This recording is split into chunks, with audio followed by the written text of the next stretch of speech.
And whether you realize it or not, Mayor Whitman, you're the cause of this bump on my head and this black eye. It's all your fault. All my fault? Yes. What are you driving at anyway?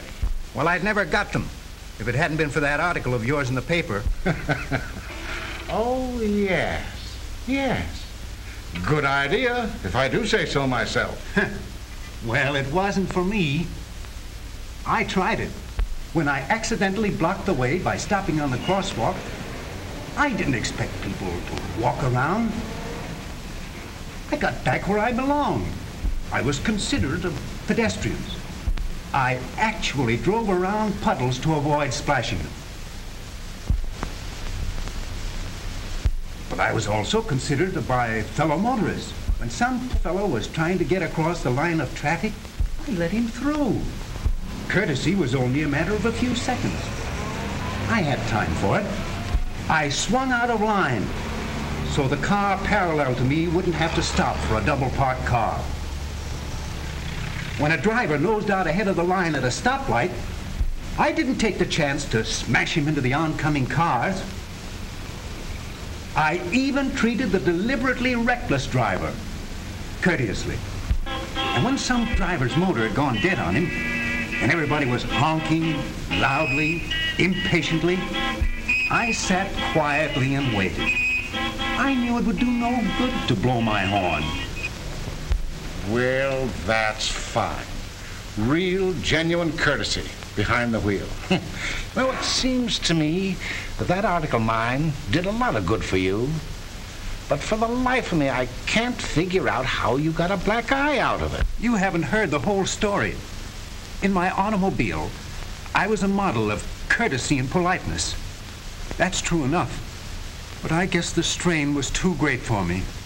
When I actually went out into polite society, I didn't have any courtesy left. I was all mixed up, completely turned about. I behaved like the average motorist in a traffic jam. You mean, in society, you did the things that a driver normally does in his automobile? Well, that's what it was, all right. For after that, I went to the theater.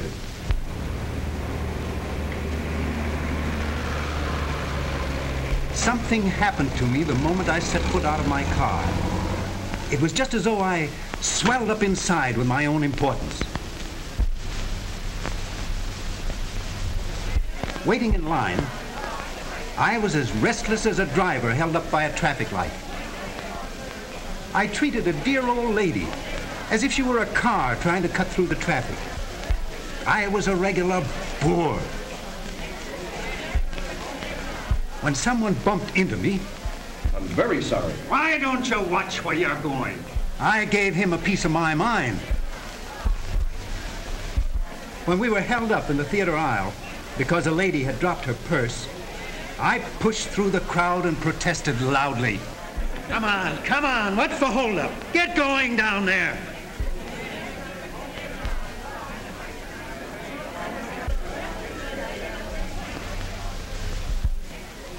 And when a lady wanted me to get up so she could pass, I yelled out, "Go on around the other way." Well, I guess I carried things a little too far. The ushers landed on me.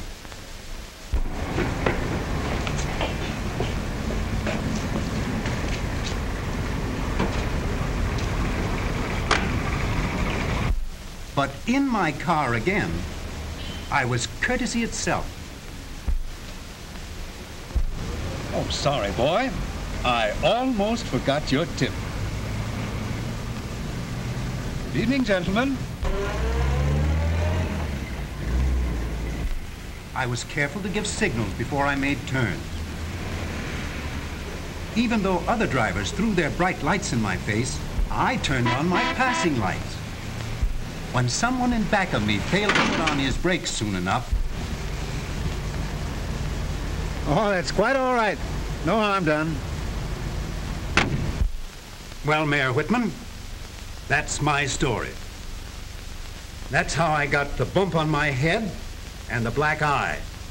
And it's all on account of that idea of yours about taking society manners into the automobile. I still think it's a good idea. Well, I don't. What's going to happen to me if I keep on... Nothing more serious than a bump on the head now and then. Yes, but it isn't natural. Discourtesy in polite society may shock people, but discourtesy behind the wheel of an automobile means real trouble.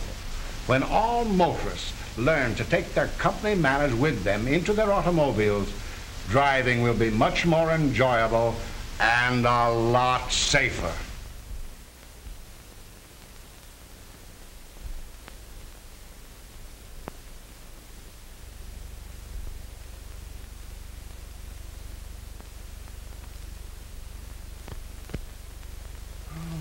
Boy, oh boy, what a nightmare.